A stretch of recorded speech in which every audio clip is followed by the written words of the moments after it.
jaga sidin. Orang yang takwa kepada Allah maka dijaga oleh Allah Subhanahu wa taala daripada musuh. Ada wani. Habib Umar bin Hafiz Sidin itu pernah mau berdakwah ke pedalaman Afrika. Pedalaman Afrika itu banyak binatang buas. Orang-orang sudah menangati Sidin, Habib jangan pian. Jangan, yang menangati ini bukan krisis orang-orang kafir, lain orang Islam. Tapi ngaran toleransi, inya kada hendak juga ada tamunya di negerinya yang mendapatkan kecelakaan, yang binasa karena binatang buas. Habib Umar ditangati, tetap ada Sidin masuk ke dalam hutan tersebut. Sidin mengadakan maulid Nabi Muhammad SAW. Ternyata kededa sama sekali binatang yang wani menyakiti Sidin. Ada binatang yang wani mencelakai Sidin. Padahal terkenal sudah hutan tersebut hutan yang berbahaya. Orang yang masuk situ banyak yang celaka, dicelakai oleh binatang-binatang buas. Inilah orang yang takut kepada Allah, orang yang takwa kepada Allah dijaga oleh Allah Subhanahu wa taala. Bahkan waktu Sidin masih di mobil waktu itu datang binatang buas. Datang binatang buas memaraki Sidin, memaraki pintu mobil Sidin, kaca mobil Sidin, malah dibari Sidin pisang. Yang biasanya kan bisa makan pisang, binatang buas itu dibari Sidin pisang. Nah, inilah orang yang dijaga oleh Allah Subhanahu wa taala. Ya, kemudian di antara faedahnya bertakwa kepada Allah adalah al-mahabbah, dicintai Allah. Allah berfirman, "Innallaha yuhibbul muttaqin." Sesungguhnya Allah cinta kepada orang-orang yang bertakwa, dicintai Allah. Kalau kita semangat mencari cintanya manusia, kenapa kita kada semangat mencari cintanya Allah? Mencari cintanya bini itu menggoda bini supaya bini cinta. Mungkin waktu kawin itu kawin berpaksaan. Kalau mencari cintanya bini tadi tuh sampai bini bujur-bujur cinta, wah luar biasa. Semangat benar mencari supaya bini tadi jatuh cinta lawan inya. Maka hendaknya semangat juga, lebih semangat daripada mencari cinta kepada makhluk, itu mencari cinta kepada Allah Subhanahu wa taala. Mencari cintanya Allah. Adakah cintanya? Ya, bahari waktu mondok itu makan kan tipis benar nasinya, betalam 4 talam itu tipis benar. Jadi kalau sudah habis tuh parut masih lapar, datangan ke dapur, adakah cintanya? Ya, adakah cintanya? Jadi cari cintanya Allah. Bagaimana cara mencari cintanya Allah? Dengan bertakwa kepada Allah Subhanahu wa taala. Kemudian di antara faedahnya bertakwa adalah al-ikram, dimuliakan oleh Allah. Dimuliakan oleh Allah. Kalau kita mencari kemuliaan itu, kemuliaan yang paling tinggi adalah kemuliaan di sisi Allah. Kita sering melihat orang yang mencari kemuliaan di sisi manusia, hendak dapat jabatan supaya dipuji-puji, dimuliakan oleh manusia. Hendak jadi ulama, kadang-kadang ada juga ulama itu kada bujur, hendak inya dimuliakan oleh manusia, bukan hendak supaya manusia memuliakan Allah. Jadi ulama ini banyak kada bujur juga. Kada bujurnya kayak apa? Inya mengolah majlis supaya orang memuliakan inya. Inya mengadakan Allah, "Inna akramakum indallahi atqakum." Sesungguhnya paling mulianya seseorang di antara kalian sisi makhluk. Kita nih kalau mulia di sisi makhluk, nah kayak apa aja kita hebatnya, kayak apa aja pasti ada yang muar juga. Pasti ada yang muar. Kadang mau pemberantaan seduniaan ini memuliakan kita, memuji-muji kita. Kadang mau kayak apa aja baiknya kita. Nabi Muhammad tuh nah kayak apa baiknya Sidin, masih ada yang menyebati Muhammad tuh orang gila, Muhammad tuh orang sihir, tukang sihir, itu pendusta. Ini Nabi Muhammad masih ada menyebati. Allah ada juga menyebati. Allah tuh disambati orang apa? Itu Allah diisi anak. Allah macam-macam aja. Biar akan ini berpandang apakah? Biar aja menggonggong, meong kah, kayak apakah? Mengokok kah, terserah aja. Kalau usah kita tanggapi. Kemudian di antara keutama faedahnya takwa kepada Allah, an-najah minan nar, selamat dari daripada neraka. Tsumma nunajjil ladzina taqaw, firman Allah yang artinya kemudian kami selamatkan orang-orang yang bertakwa. Orang-orang yang kada bertakwa terjerumus ke dalam neraka. Orang-orang yang bertakwa Allah selamatkan daripada nerakanya Allah, menyeberang sirat selamat sampai ke seberang. Kemudian dia di antara faedahnya takwa, al-khuludu fil jannah, selama-lamanya di dalam surga. Ngarannya selama-lamanya itu bukan 50 tahun, bukan 100 tahun, bukan 200 tahun, bukan 1000 tahun, bukan, pokoknya kada ada hitungannya lagi, selama-lamanya. Kalau orang nanti jadi penduduk surga, maka ia mendengar kayak suara, fulan, amat, ikam bahagia selama-lamanya, ikam masuk surga dan tidak akan pernah sengsara selama-lamanya. Wah, ini benar pengamat mendengar itu. Jadi masuk surga selama-lamanya. Amin. Berataan masuk surga. Amin ya rabbal alamin. Dan alangkah sedihnya,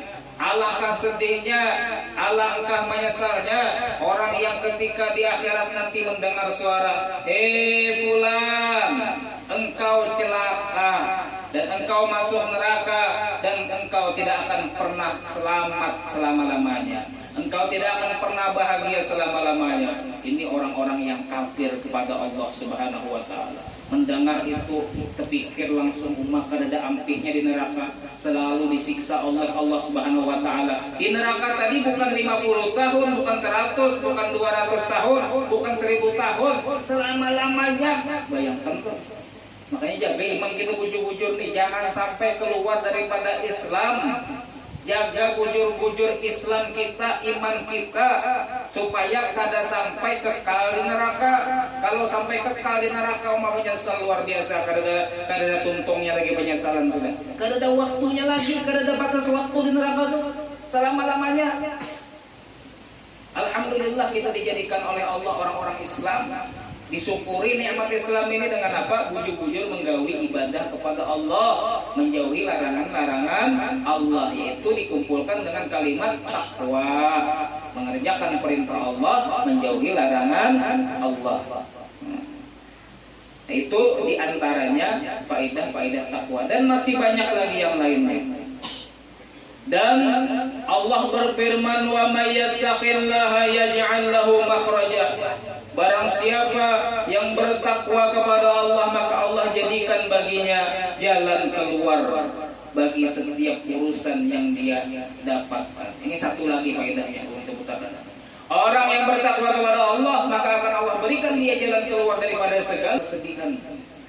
Kada lawas dalam kesengsaraan. Setumat Allah berikan sudah kemulusan di dalam hidupnya. Allah selesaikan masalahnya tadi. Wa may yattaqillaha yaj'al lahu makhraja. Barang siapa yang bertakwa kepada Allah, maka Allah jadikan bagi dirinya jalan keluar. Nah, ayat ini yang kita kenal dengan ayat 1000 dinar. Nah, kayak apa kisahnya ayat tentang ayat 1000 dinar ini? Asal usulnya, nah, pada suatu ketika, fahuwa hasbuh innallaha balighu amrihi wa qad ja'ala li kulli syai'in qad ja'ala syai'in qadra. Itu ayat 1000 dinar yang rancak dibaca di dalam doa. Ini pada suatu ketika ada sekelompok orang ini berkapal, naik kapal halus. Kemudian ada orang di atas banyu berdiri. Di tengah-tengah laut ada orang di atas banyunya berdiri dan berkata kepada orang-orang yang di kapal tadi, aku mempunyai kalimat yang aku jual kalimat tersebut kepada kalian dengan 1000 dinar. Aku berisi kalimat dan berisi bacaan, yang mana bacaan ini aku jual 1000 dinar harganya. Maka ada satu orang yang di kapal tadi menyambat, nih 1000 dinar, kutukari kalimat itu, kutukari bacaan itu. Maka orang tadi mengatakan, orang yang berdiri di atas banyu tadi mengatakan, lemparkan 1000 dinar itu ke dalam banyu. Dilemparakannya, ngarannya hendak tukar bujuran. hendak amalan itu bujuran ya, dilemparnya 1000 dinar tadi, maka orang itu tersebut mengatakan, wa may qul wa may yattaqillaha yaj'al lahu makhraja wa yarzuqhu min haitsu la yahtasib. Katakanlah ayat ini, wa may yattaqillaha yaj'al lahu makhraja wa yarzuqhu min haitsu la yahtasib. Hafal akan ya Sirin. Hafal akan bacaan tadi dengan hafalan yang bagus, dengan hafalan yang lancar. Maka ketika orang tadi menghafal, jadi didiktiakan oleh orang yang berdiri di banyu tadi, hafalnya. Ketika sudah hafal, maka kapal terpecah. Kapalnya tadi pecah, lalu tenggelaman orang-orang yang ada di dalam kapal tadi. Tapi orang tadi selamatnya.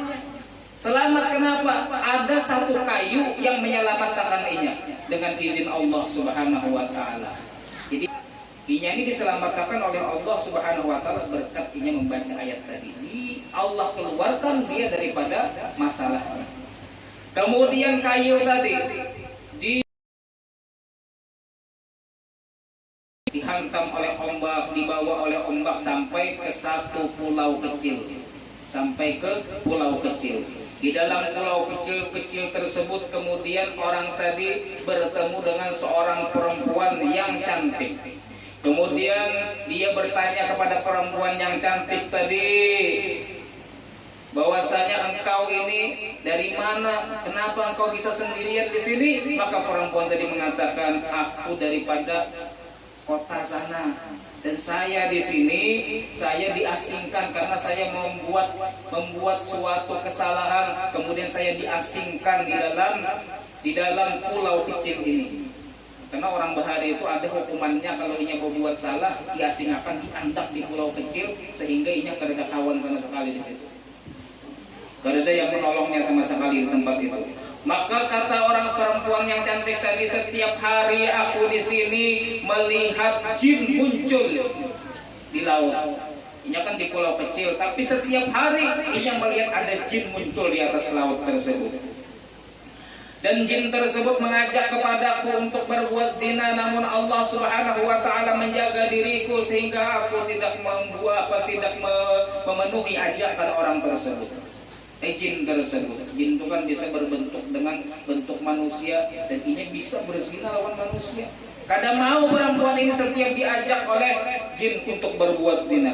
Maka si laki-laki tadi mengatakan, jadikanlah aku, bawalah aku ke tempat yang mana aku bisa melihat jin tersebut, tapi dia tidak bisa melihat aku.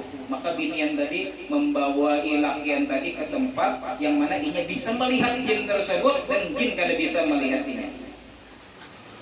Kemudian orang tadi membaca ayat lagi, ayat yang dilajari, yang inya tukari 1000 dinar tadi. Wa may yattaqillaha yaj'al lahu makhraja wa yarzuqhu min haitsu la yahtasib. Habis inya membaca ayat tadi, maka jin tadi jadi api langsung jadi api.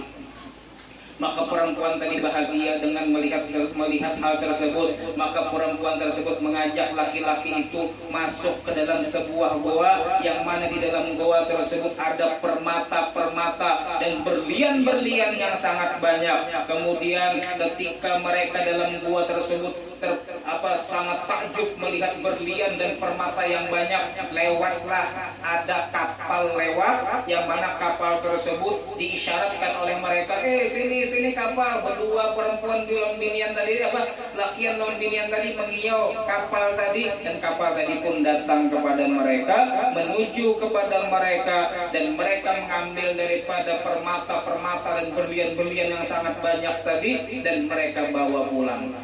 Dan sehingga mereka sampai ke kampung mereka, dan mereka pun menikah dan menjadi orang yang paling kaya di kampung mereka. Nah, ini berkat apa? Berkat ayat 1000 dinar tadi itu. Wa may yattaqillaha yaj'al lahu makhraja wa yarzuqhu min haitsu la yahtasib. Dan bagus diteruskan lagi, wa may yatawakkal 'ala Allahi fa huwa hasbuh, innama balighu amrihi Innallaha balighu amri qad ja'alallahu likulli syai'in qadara. Nah, itu diamalkan supaya urusan pian lancar, rezeki dilancarkan juga oleh Allah Subhanahu wa taala. Kemudian Rasulullah meneruskan, wa'atbi'is sayyi'atal hasanata, dan ikutkanlah kejelekan dengan kebaikan. Jadi kalau berbuat kejelekan, terlanjur berbuat kejelekan, maka habis itu gawi kebaikan.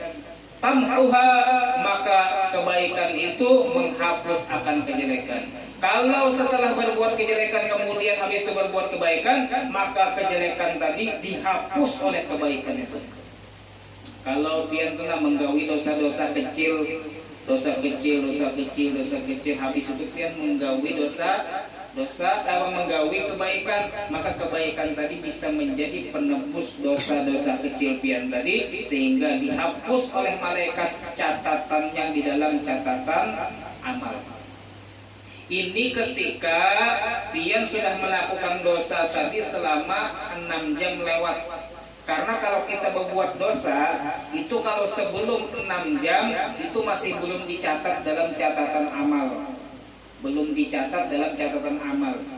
Kalau sudah 6 jam lewat, maka dosa yang kita gawi itu dicatat oleh malaikat di dalam catatan amal kita. Ketika kita tuh menggawi dosa yang halus, maupun dosa yang ganal, maka malaikat yang di kiri hendak mencatat si fulan nih yang menggawi ini, maksiat ini digawinya. Ditagur oleh malaikat yang di kanan. Jangan dicatat dulu. Sabar dulu, jangan dicatat dulu.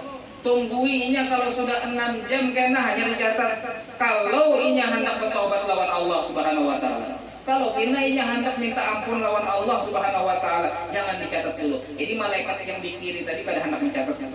Kosong dulu itu. Maksiat yang digawe itu kada dicatat. Dan yang dimaksud dalam hadis ini, kebaikan menghapus kejelekan itu ketika maksiat tadi sudah 6 jam lewat. Sudah dicatat oleh malaikat di dalam catatan amal, karena inya berbuat kebaikan, akhirnya catatannya tadi dihapus oleh malaikat.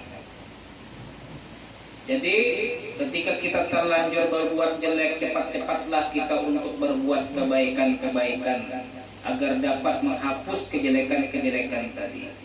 Dan para hadirin hadirat yang dimuliakan oleh Allah, yang namanya kejelekan itu ada dosa kecil, ada dosa besar.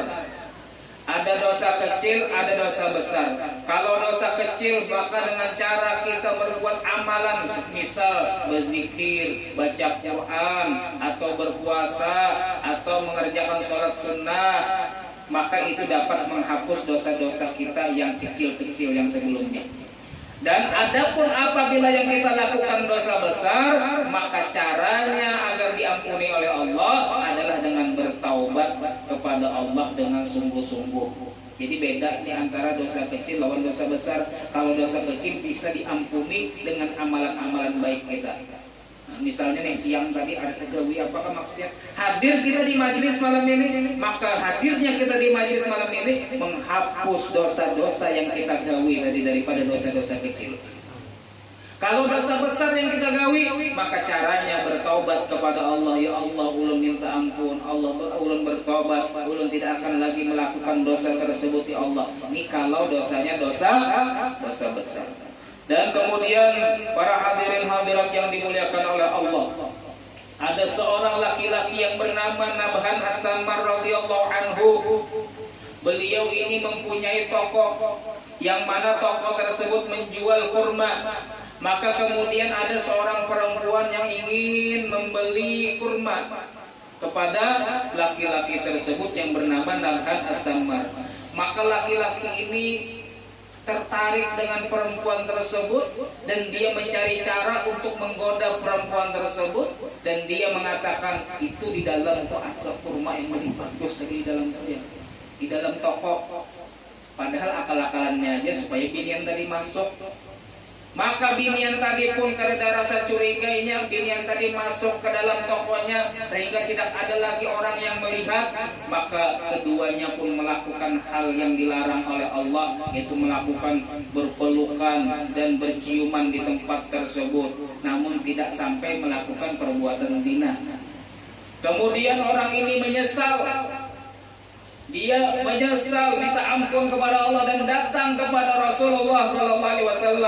Wahai Rasulullah, aku telah melakukan dosa, wahai Rasulullah. Maka wahai Rasulullah, hukumlah saya. Minta hukuman lawan Rasulullah. Maka Rasulullah menolak, ya Rasulullah, kada usah, cukup minta ampun aja lawan Allah.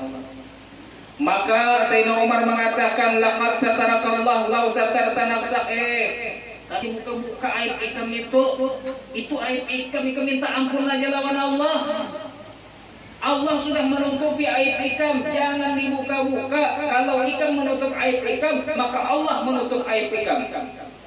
Kalau ikam membuka-buka aib ikam, maka sungguh ikam menyalahi daripada apa yang sudah Allah berikan kebaikan kepada engkau. Allah menutupi, kenapa dibuka-buka? Jadi Sayyidina Umar menasihati orang tersebut. Maka orang tadi masih memaksa-maksa, pokoknya paksa hukum ulun ini berdosa banar, berdosa gana ulun ini. Berulang-ulang ini memohon kepada Rasulullah supaya dihukum, tapi Rasulullah mengatakan, tawadda, berwudulah wuduan hasanan, dengan wudu yang bagus. Kemudian orang tadi menuruti perintah Rasulullah wudunya. Kemudian habis wudunya sembahyang lawan Rasulullah SAW. Kemudian setelah itu turun ayat, wa qimis salata tarafayn nahar wa zulafan minal laili innal hasanati yudhibna sayyi'at. Turun ayat Al-Qur'an karena sebab kejadian tersebut, yang mana artinya dirikanlah salat di ujung-ujung siang. Ujung siang itu maksudnya subuh. Ujungnya siang itu adalah sholat subuh, sholat zuhur, dan sholat asar. Itu ujung-ujungnya siang. Ujung-ujungnya subuh itu kan sudah terang, dan asar sudah terang juga. Asar ini mendekati dengan maghrib, ujungnya siang. Sama-sama ujung siang, subuh lawan asar. Kemudian zuhur itu dimasukkan ke asar juga, karena setelah zuhur itu dianggap seperti kamarian juga. Kemarian seperti sore. Sholatlah kamu di dua ujung siang, sholat subuh, sholat zuhur, dan sholat asar. Wazulafa minal laili, dan sholat wazulafa minal laili, dan saat-saat dari yang mendekati daripada siang, yaitu sholat maghrib, sholat isya lawan sholat subuh. Sholat maghrib lawan sholat isya. Sholat maghrib lawan sholat isya. Maka innal hasanati yudhibna sayyi'at, sesungguhnya kebaikan-kebaikan itu menghilangkan kejelekan. Jadi Rasulullah solusinya mana aja tadi? Solusinya apa? Ambil wudu dengan wudu yang baik, wujud wudunya dengan sunnah-sunnahnya. Habis itu sembahyang, maka diampuni oleh Allah dosa tersebut. Kada usahakin dipancung, kada usahakin dengan cara yang lainnya hukumannya. Cukup dengan itu aja, minta ampun. Dengan apa? Dengan mengerjakan kesunahan-kesunahan, ibadah-ibadah, maka diampuni oleh Allah dosanya. Makanya kalau kita ada dosa, jangan kisah-kisah lawan orang. Cukup kita yang tahu dan minta ampun lawan Allah, atau kerjakan amalan-amalan yang baik, maka dosa kita akan dihapus oleh Allah Subhanahu wa taala. Dan daripada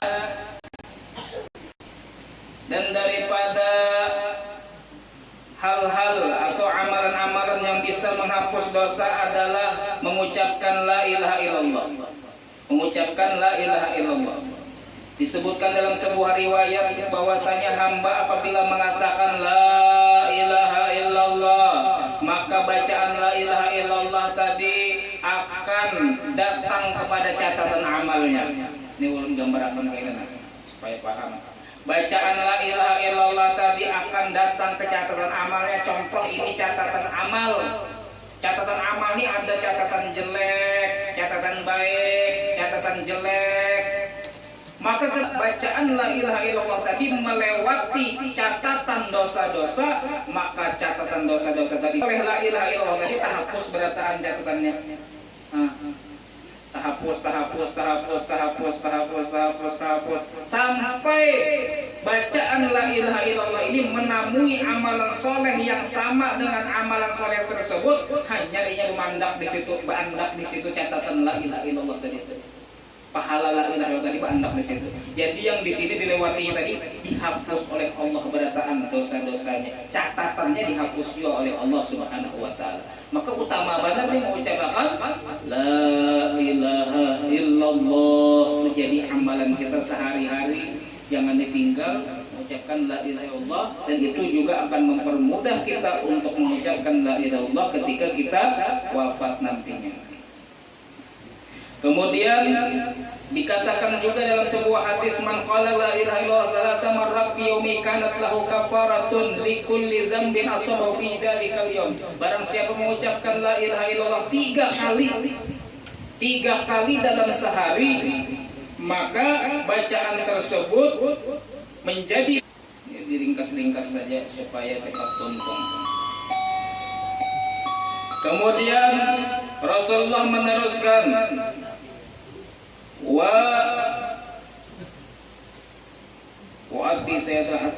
khaliqin nasa bi khuluqin hasan, dan berakhlaklah dengan akhlak yang baik, wa khaliq di akhirat. Dan dikatakan in kanat sayyi'atul khuluq fa ana husnul khuluq walau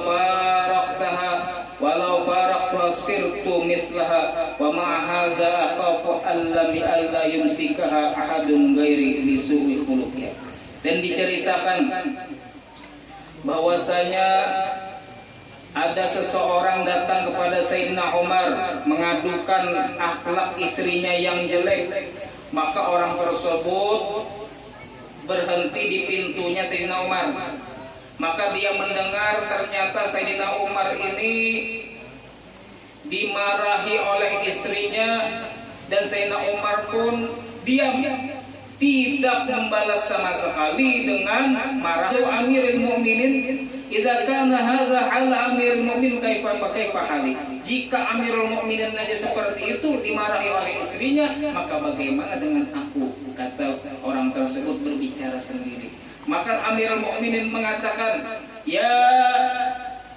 kemudian orang tersebut, kemudian Sayyidina Umar keluar rumah. Kita merasa ada di luar nih, tadi ada hendak bertamu, maka Sayyidina keluar, maka Sayyidina memanggil orang tersebut. Ma hajatuka, apa hajatmu? Jika tadi pindah hendak ke rumahku, apa hajatmu? Maka orang tersebut mengatakan, wahai Amirul Mukminin, tadi aku ingin mengadukan kepada engkau, wahai Amirul Mukminin, bahwasanya akhlak istriku jelek. Dan mana dengan aku? Maka Amirul Mukminin pun mengatakan, inni ahtamil hali huquqin laha alayya. Aku seperti itu karena dia itu punya hak-hak atas aku yang perlu aku tunaikan. Dia memasakkan masakanku, dia memasakkan roti untukku, dia mencuci pakaianku, dia menyusui anakku, dan aku pun berdiam radhiyallahu anhu. Nah, ini kalau kita umpati sebagai teladan kita Sayyidina Umar radhiyallahu anhu. Kemudian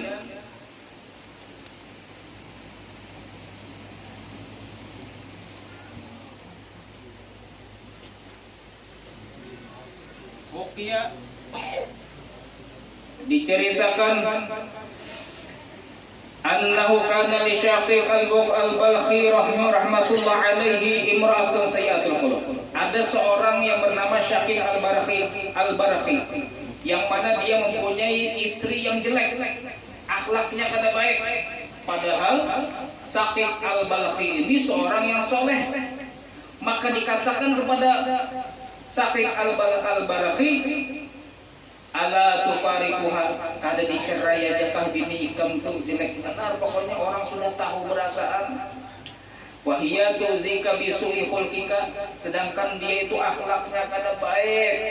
Maka Syaqiq al-Balkhi mengatakan, in kanat sayyi'atul khuluq fa anna husnul khuluq. jika inya kada baik akhlaknya, maka aku baik akhlakku. Walau faraqtuha sirtu mislaha. Kalau aku mencerainya berarti aku sama lawannya. Wa ma'ahada akhafu an la yumsikha ahadun ghairi. Oleh karena itu aku takutan kalau inya dikena ku cerai dikawini oleh orang, maka orang mendapatkan kejelekan daripada akhlaknya. Ini akhlaknya daripada Saqi al-Barqi. Jadi inya takutan mencerai bininya tadi. Takutannya apa? Bininya tadi dikawini orang dan orang dinamai bininya terus. Orang diakhlaki dengan akhlak yang kada baik oleh mantan bininya tadi. Inilah para orang-orang soleh, aslafun as-solihun. Di dalam berakhlak dengan akhlak yang baik. Mudah-mudahan Allah Subhanahu wa taala menjadikan kita orang-orang yang bertakwa dimanapun kita berada, dan Allah Subhanahu wa taala menjadikan kita orang yang sering beramal saleh, sering bertaubat kepada Allah Subhanahu wa taala, dan Allah berikan kita akhlak yang baik, akhlak yang dapat membawa kita kepada keridhaan Allah Subhanahu wa taala. Amin ya rabbal alamin. Bisirril Fatihah.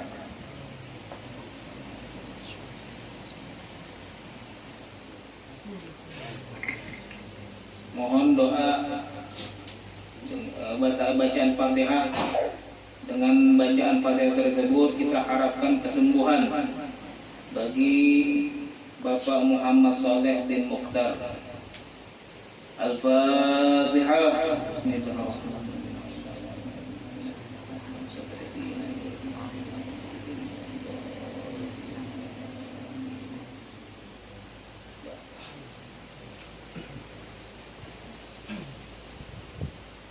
Ya Allah, alhamdulillah, wassalatu wassalamu ala asyrafil anbiya'i wal mursalin sayyidina Muhammadin wa alihi wasallam.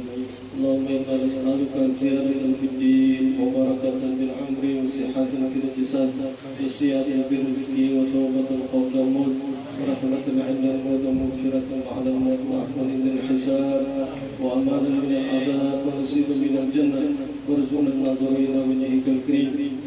اللهم مغفرتك أوسع من ذنوبنا ورحمتك أرجى عندنا من أعمالنا. اللهم مغفرتك أوسع من ذنوبنا ورحمتك أرجى عندنا من أعمالنا. آمين. مغفرتك أوسع من ذنوبنا ورحمتك أرجى عندنا من أعمالنا. آمين. ربنا هب لنا من أزواجنا وذريتنا قرة أعين واجعلنا للمتقين إماما. ربنا آتنا في الدنيا حسنة وفي الآخرة حسنة وقنا عذاب النار. وصلى الله على محمد وآله وصحبه وسلم. الحمد لله رب العالمين. تقبل الله منكم.